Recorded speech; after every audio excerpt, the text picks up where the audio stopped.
Halo semua, ketemu lagi dengan Mr. Ben. Jadi kita sekarang akan belajar tentang persamaan eksponen. Bentuk fx dipangkatkan gx, artinya hasilnya 1 gitu ya. Oke, jadi di bagian basisnya ada x, di bagian pangkat ada x. Tapi kalau dipangkatkan hasilnya 1. Nah, berarti kita harus memutar otak kita ya. Jadi sebenarnya apa saja, pangkat-pangkat apa saja yang bisa menghasilkan 1. Ya oke, ya tentu saja kita ingat bahwa 1 pangkat sekian hasilnya pasti 1 ya. Oke. Ada syarat ya. Jadi 1 di pangkat apapun hasilnya 1 ya, 1 pangkat 0 ya 1 juga, 1 pangkat negatif 1 ya 1 juga ya, 1 pangkat sepertiga juga 1 ya. Oke, jadi 1 pangkat P itu hasilnya sama dengan 1, oke. Eee, tidak ada apa, tidak ada syaratnya gitu ya. Oke. Lalu apalagi yang bisa menghasilkan 1? Nah, kita ingat bahwa sekian kalau dipangkatkan 0 itu hasilnya 1 gitu ya. Nah, ini mungkin saya tulis yang bagus P gitu ya. Oke. Jadi sekian kalau dipangkat 0 hasilnya 1, tapi ada pengecualian. Soalnya apa? 0 pangkat 0 ini tak terdefinisi ya. Berarti nanti tidak boleh 0 pangkat 0 itu ya. Oke. Kalau negatif 1 pangkat 0 gimana? Ya tetap 1 ya. Oke, berarti dengan kata kalau misalnya ini P, oh A lah ya, A dipangkat 0 sama dengan 1, berarti dengan kata lain syaratnya adalah A tidak boleh sama dengan 0 gitu ya. Oke. Ada lagi yang bisa hasilnya 1? Oke, ya tentu saja negatif 1 dipangkat sekian ya. Oke, contoh misalnya negatif 1 pangkat 2, hasilnya 1 ya, betul ya? Tapi masalahnya adalah negatif 1 kalau dipangkat 3, hasilnya itu bukan 1 ya, negatif 1. Berarti apa nih, syaratnya?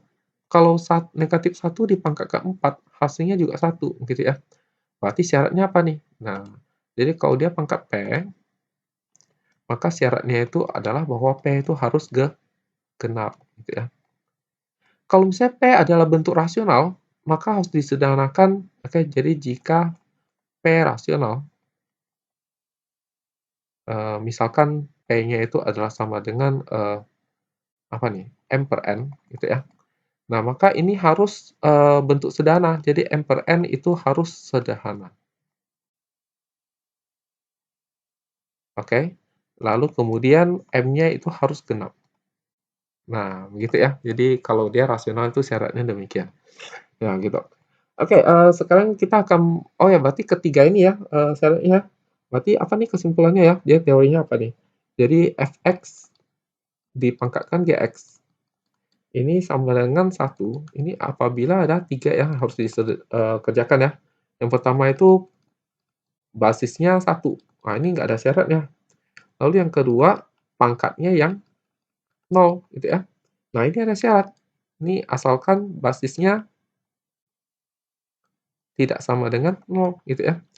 Nah, lalu yang berikutnya adalah, eee, basisnya sama dengan negatif 1, asalkan, pangkatnya genap gitu ya. Nah, kalau dia pangkatnya rasional maka berarti sederhanakan lalu lihat yang bagian atas gitu ya, pembilang ya. Oke. Nah, sekarang coba kita lihat, contoh. Mungkin ini kita enaknya pakai itu deh ya, pakai kata-kata apa, basis sama dengan 1 gitu ya. Kalau ini pangkat sama dengan 0 gitu ya. Kalau ini basis sama dengan negatif 1. Kayaknya lebih enak deh daripada f(x) gitu ya. Oke, nah sekarang kita akan lihat contohnya bagaimana gitu ya. Oke, kita lihat, soalnya tentukan HP dari persamaan-persamaan berikut. Oke, yang ini ya, oke. Jadi kalau kita perhatikan ini bentuknya ya tentu saja sekian pangkat sekian hasilnya 1. Berarti ada 3 hal yang harus kita kerja. Pertama adalah bahwa basisnya harus sama dengan 1 ya. Basis itu berarti yang X kurang 3 ya. Berarti X kurang 3 sama dengan 1. Maka diperoleh X-nya adalah 4 gitu ya. Oke, karena ini nggak ada syarat, maka ini adalah jawabannya begitu. Tapi kan masih ada 2 hal lagi yang lainnya ya. Oke, jadi yang berikutnya adalah, eee, untuk yang apa, eee, pangkatnya 0 ya. Asalkan syaratnya apa? Basis tidak tidak 0 ya. Oke. maka pangkat 0 pangkatnya kan adalah 2x kuadrat dikurang 7x dikurang 4, gitu ya. Oke, sama dengan 0, berarti 0 ya dia. Nah, ini tinggal kita faktorkan, oke, faktorkan, oke, dikalikan itu hasilnya adalah, A kali C, jadi 2 kali negatif 4, jadi negatif 8, dijumlahkan hasilnya yang tengah, negatif 7. Oke. Nah, ini perkalian berapa nih yang bisa seperti itu? 8 dan 1 ya. Oke. Berarti negatif 8 ya. Tambah 1 negatif 7, betul ya? Oke, jadi negatif 8 sama positif 1 ini keluarkan 2, maka jadi X kurang 4, masih ada setengahnya, kali ya. Ini 2X tambah 1, maka ini setengah kali 2 kan 1 ya. Maka ini diperoleh X-nya 4 atau X-nya adalah negatif 1/2 ya. Oke. Nah, sekarang syaratnya itu basisnya, apa, tidak sama dengan 0. Berarti kita harus uji, gitu ya, uji, gitu ya, uji. Jadi pertama untuk yang X sama dengan 4.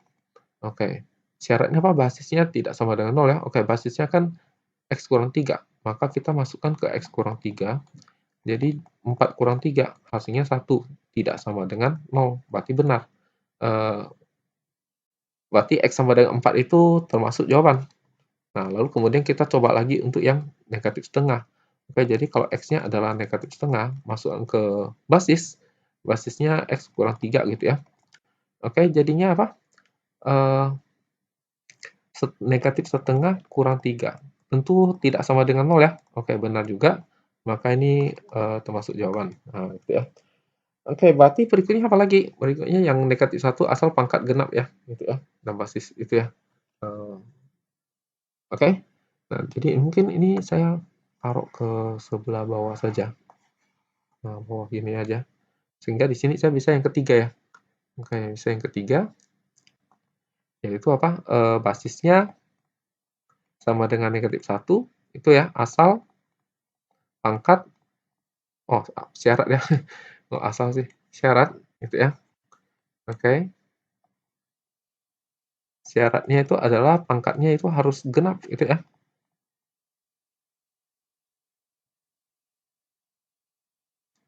Nah, pangkat harus genap.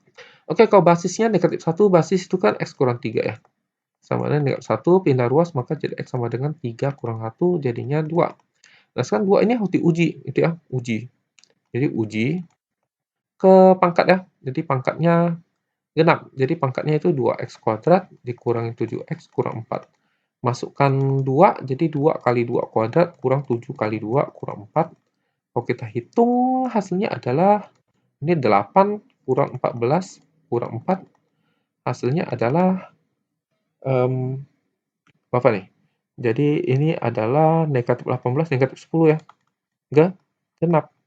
Oke, karena genap berarti oke ya. Maka X sama dengan 2 ini termasuk jawaban. Nah, oke, kalau termasuk jawaban, berarti HP-nya apa nih? Ya, semua yang kita kotakin ini masukkan ke dalam HP ya. Oke. Tapi X sama 4 ini ada 2 biji ya, maka cukup kita tulis 1 biji saja di apa? HP-nya ya. Oke, jadi mulai dari negatif setengah. Oke, negatif setengah, lalu 2, lalu 4. 4-nya tulis 1 kali aja. Oke, jadi seperti itu jawabannya. Nah, oke, coba kita lihat contoh berikutnya. Oke, jadi ini soalnya X kuadrat kurang 6X tambah 9 pangkat sekian ya sama 1 ya. Oke, jadi jawab ya. Oke, jawab. Jadi kenapa dia bisa dipangkatkan hasilnya 1? Berarti yang pertama itu adalah basisnya 1. Ya kan, 1 pangkat sekian ya. Oke, maka basis itu adalah yang bawah ya. Nah, ini sama dengan 1, pindah ruas, maka jadi ini 1 pindah jadi kurang ya. Jawab 9 kurang 1 ya 8. Nah, tinggal difaktorkan ya. Oke, tinggal difaktorkan. Jadi kalau dikalikan hasilnya 8 dijumlah hasilnya negatif 6. Jadi 4 sama 2 ya, min-min ya. Oke. Ah, betul. Jadi diperoleh X-nya adalah 4 atau X-nya adalah 2, gitu ya. Nah, tak ada syarat, berarti ini otomatis langsung menjadi apa? Jawabannya. Nah, lalu yang berikutnya adalah apa nih? Yang berikutnya adalah pangkat sama dengan 0 ya. Soalnya kalau pangkat 0 kan hasilnya 1 ya. Tapi ini ada syarat. Dengan syarat apa? Basisnya tidak 0. Oke, karena 0 pangkat 0 hasilnya kan tak terdefinisi, jadi basisnya tak boleh 0. Oke, pangkatnya itu X kuadrat kurang 4. Nah, ini kalau sama dengan 0, 4-nya tinggal pindah ruas ke sana, maka kuadrat kalau dipindah jadi plus minus akar gitu ya. Akar 4 kan 2 ya, jadi plus minus 2. Artinya kita peroleh 2 jawaban. X-nya negatif 2 sama X-nya adalah 2. Oke, lalu kita perlu uji nih. Oke, kalau kita uji, oke, untuk yang X sama dengan negatif 2, kita ujinya ke basisnya ya. Jadi, apa, basisnya jadi X kuadrat kurang 6X tambah 9. Kita masukkan negatif 2. Negatif 2 kuadrat kurang 6 negatif 2 tambah 9. Oke, kalau kita hitung, jadinya, oh ini jelas tidak sama dengan 0 ya. Ya, oke, kan kita hanya perlu tahu dia sama dengan 0, enggak. Karena tidak sama dengan 0, maka berarti X sama dengan negatif 2 ini termasuk jawaban.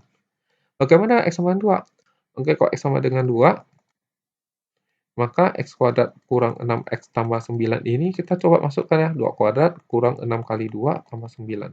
2 kuadrat 4, ini kurang 12 tambah 9, hasilnya ternyata ada 1. Tidak 0 ya. Oke, tidak 0 berarti sip ya. Berarti ini juga termasuk jawaban. Oke, sudah kerja 2 ya. Masih ada satu lagi, yaitu apa? Basisnya negatif 1 ya. Oke, tapi ini syaratnya apa? Syaratnya bahwa pangkatnya itu harus genap, karena negatif 1 pangkat genap hasilnya 1 ya. Oke, pangkatnya genap. Oke, jadi basisnya negatif 1, basisnya itu adalah X kuadrat dikurang 6X tambah 9 sama dengan negatif 1 ya. Oke, berarti kita pindahkan ruas, oh ini satunya kok jelek. Kalau pindah ruas ke sini maka ditambah ya, maka kita buat X kuadrat kurang 6X plus 10 ya, sama dengan 0. Nah, ini kalau kita pikirkan nggak bisa difaktorkan, kenapa? Karena dikalikan 10 hasilnya dijumlahkan negatif 6. 10 itu kan 1/10 sama 2 sama 5 ya. Mana yang bisa dijumlahkan hasilnya 6 ya? Tak ada ya. Oke, tidak ada. Karena tidak ada, maka berarti kita coba menggunakan rumus ABC. Berarti kita cari D. Oke, ini ABC berarti A-nya 1, B-nya adalah negatif 6, C-nya adalah 10 ya. Oke, A, B, C gitu ya. D itu adalah B kuadrat dikurang 4A AC. Ya, kita cari D dulu. Diskriminan ya. Oke, jadi B-nya negatif 6. Jadi negatif 6 kuadrat dikurangin 4 kali 1 kali 10. Negatif 6 kalau dikuadratkan hasilnya 36. Oke, ini hasilnya negatif 40, dikurangin hasilnya negatif 4. Jadi negatif. Kalau D-nya negatif, D negatif, maka tak ada penyelesaian real. Artinya dari X kuadrat kurang 6X tambah 10 sama 0 ini kita tidak bisa mencari X-nya, apa, tidak ketemu nilai X-nya. Oke, karena tidak ketemu nilai X berarti dia tidak menghasilkan penyelesaian di sini. Berarti penyelesaiannya hanya ada 4 nih. Oh, berapa nih? Hanya ada 3 nih. 4, 2, sama negatif 2 ya. Oke, jadi HP-nya adalah negatif 2, 2 sama 4. 2-nya tidak perlu tulis 2 kali. Nah, cukup tulis sekali. Oke, jadi saya pikir cukup 2 contoh aja sudah sebenarnya bisa mewakili ini, termasuk tidak terlalu susah ya, asalkan diikuti saja syarat-syaratnya. Oke. Jadi sampai ketemu lagi kita di video berikutnya, masih di persamaan eksponen ya, bentuk yang berikutnya. Oke. See you.